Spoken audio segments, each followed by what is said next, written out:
This is a clear case of a felony murder. They were going to commit an armed robbery. They thought they weren't going to get reported, but in this case, they took it that extra step. Although 4 have been charged, a Middlesex County prosecutor alleged this week that 21-year-old Daniel Lewis of West Roxbury was the shooter in a botched drug robbery that left a Waltham man dead, the city's first gun homicide of the 21st century.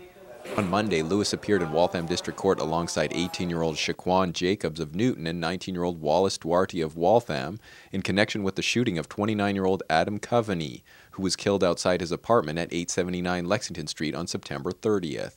An autopsy revealed that he died from a .22 caliber projectile.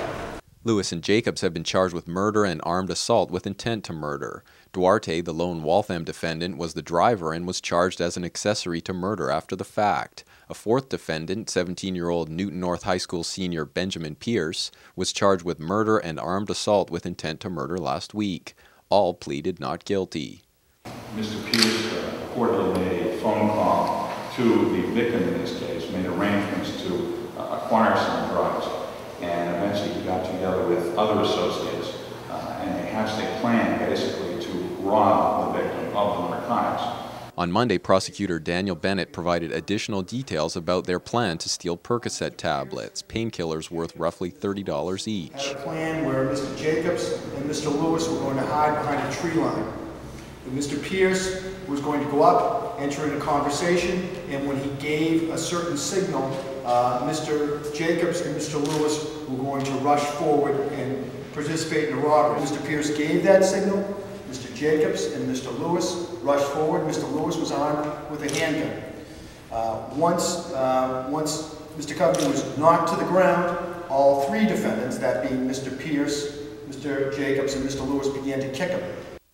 After being arrested, all 4 defendants made statements to the police. According to Jacobs, Coveney told the defendants to take the tablets as they beat him, but they had fallen out of his pocket and his attackers couldn't find them. Jacobs said he then fled. As he hopped a fence, he heard a popping sound behind him. Mr. Lewis believed he had shot him in the buttocks area. The autopsy reveals he was quite wrong, and he shot him in the lower left quadrant with the bullet traveling up into his upper abdomen, into the lung and heart area, and taking his life. Denying any involvement in the shooting, Lewis told police he was in Newton during the crime, but the 3 other defendants and an unnamed woman in the getaway car made statements that Lewis brought the weapon and pulled the trigger. And 4 people have confirmed this. 4 people made statements from the car that he had fired and shot into Mr. Coveney. Jacobs' attorney argued that his client had no direct connection to the shooting, while Lewis's attorney said there were no eyewitnesses. You may not be the individual that inflicted the injury in that person. Second of all, the court certainly could consider this is a type of case that may not be felony murder, but rather could end up as some sort of an involuntary manslaughter. Keeping their faces covered, Duarte and Jacobs cried, and Lewis shook his head as allegations were made against them. All 3 tried to whisper to family members in the gallery. After District Court Judge Gregory Flynn ordered Jacobs and Lewis held without bail, a woman in the gallery wailed in agony. All cases have continued to October 26th. Peirce is also being held without bail. Duarte, a Brazilian citizen, had bail set at $20,000 cash. The 4 defendants will appear again at a probable cause hearing on October 26th. For Waltham Newswatch, this is Chris Wangler.